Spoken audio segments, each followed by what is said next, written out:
वाशिम शहरापासून काही अंतरावर असलेला एक बुर्जी प्रकल्प आहे। या प्रकल्पावर जर बघितलं तर पाटबंधारा विभागाकडून पर्यटकासाठी मोठ्या प्रमाणात इथं खेळणे म्हणजे विद्यार्थ्यांसाठी खेळणे तसेच जर वयोवृद्धांसाठी या गार्डनची उभारणी करण्यात आली होती। मात्र सध्या ही बंद अवस्थेत दिसून येते। याची दुरावस्था झालेली आपल्याला हे चित्र आहे। सध्या परिस्थिती जर बघितली तर इथे मोठ्या प्रमाणात दरवर्षी इथं पर्यटक येत असतात। या ठिकाणी जर बघितलं तर एक बुर्जी प्रकल्प बाजूला आहे, त्या बाजूलाच जर बघितलं तर धबधब्याचा एक नजारा असतो। ते नजारा पाहण्यासाठी आणि पर्यटकाला इथं कुठं आनंद मिळवण्यासाठी इथं पाटबंधारा विभागाच्या वतीने इथं गार्डन आणि काही लहान मुलांसाठी खेळण्याची व्यवस्था केली होती। मात्र सध्या परिस्थिती पूर्णतः दुरावस्था झालेली दिसून येते।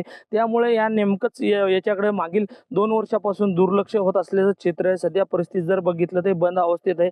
त्यामुळे आता सध्या परिस्थिती जे पर्यटक आहेत यांची कुठेतरी नाराजी दिसून येते, कारण की जेणेकरून पर्यटक या ठिकाणी दरवेळेस इथं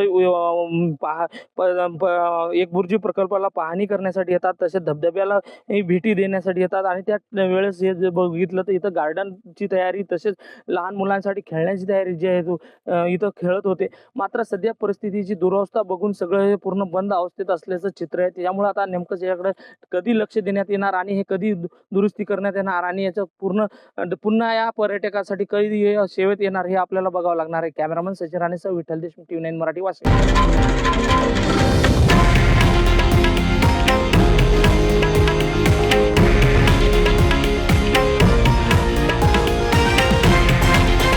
हे आहे देशातील नंबर 1 न्यूज नेटवर्क आणि आपण पाहत आहात TV9 मराठी, एकमेव।